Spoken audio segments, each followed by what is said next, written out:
Bien que ces années d'existence soient encore peu nombreuses, j'ai été particulièrement frappé de voir la cohérence qui était apportée au territoire. C'est une agglomération qui reste jeune, mais qui montre son dynamisme à travers les différents projets. 5 ans, c'est jeune, et c'est quelque chose que j'essaye de faire passer justement au niveau du pôle métropolitain. Un souvenir dans mes relations avec les élus de l'ACAPI, je pense qu'au début, il y a eu méfiance peut-être. Il faut qu'on nous donne, à nous, les habitants de la communauté d'agglomération des Portes de l'Isère, le temps de digérer déjà la communauté elle-même, avant d'aller un petit peu plus loin. Très heureusement, depuis 3-4 ans, les choses ont grandement progressé et que nous avons su établir des liens de partenaires. Une anecdote sur l'ACAPI, c'est quelque chose qu'on vit aujourd'hui sur notre territoire. On sait les difficultés et le temps qu'il a fallu pour construire cette communauté d'agglomération. Et aujourd'hui, sur les Vals Dauphinés, on est aussi dans cette difficulté.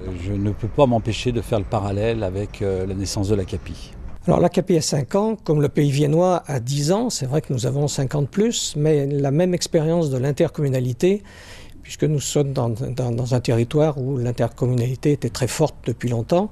Alors, vu de chez nous, cette transformation a paru peut-être prendre un peu plus de temps que nécessaire, mais c'est ce qui peut donner à l'ACAPI cette maturité qu'elle a actuellement.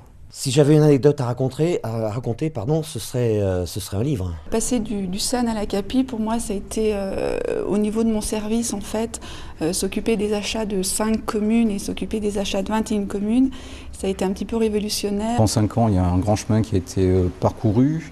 Si je devais retenir un projet marquant, vous me permettrez de retenir la création de Sarah. Oui, nous avons assisté à cette naissance et je pourrais presque vous dire que ce 31 décembre, j'ai fait un grand ouf de soulagement en me disant enfin, les maires et les élus vont pouvoir se mettre ensemble, autour d'une table, à travailler pour le bien-être de notre territoire. Ce qui m'a marqué dans la naissance de cette agglomération, c'est d'abord cette volonté de faire et de bien faire. Et ce courage, ce dynamisme qu'il y a eu pendant ces 5 années. Par rapport à ces 5 ans, j'ai très peu de recul.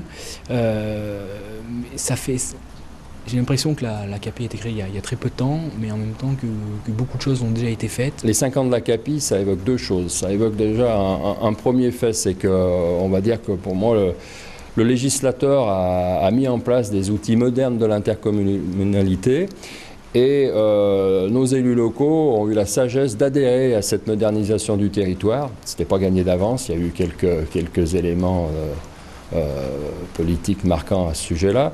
Nous savions que des équipes municipales n'étaient pas toutes acquises à la cause d'une communauté d'agglomération. Or, dans le domaine de la politique de la ville, je le répète, c'était vraiment indispensable. Et puis un point qui est intéressant, c'est la création du pôle métropolitain, auquel l'ACAPI est associée au Grand Lyon, à Saint-Étienne Métropole, au Pays viennois. Alors depuis 2009, il y a l'élaboration du projet éducatif global qui me tient particulièrement à cœur. C'est un projet ambitieux et assez innovant.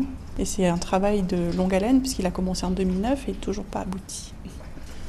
L'intérêt pour nous de voir la création d'une communauté d'agglomération autour de Bourgoin, l'île d'Abo, était dans le droit fil d'une réflexion qui existait déjà chez nous sur l'organisation de la grande région urbaine de Lyon.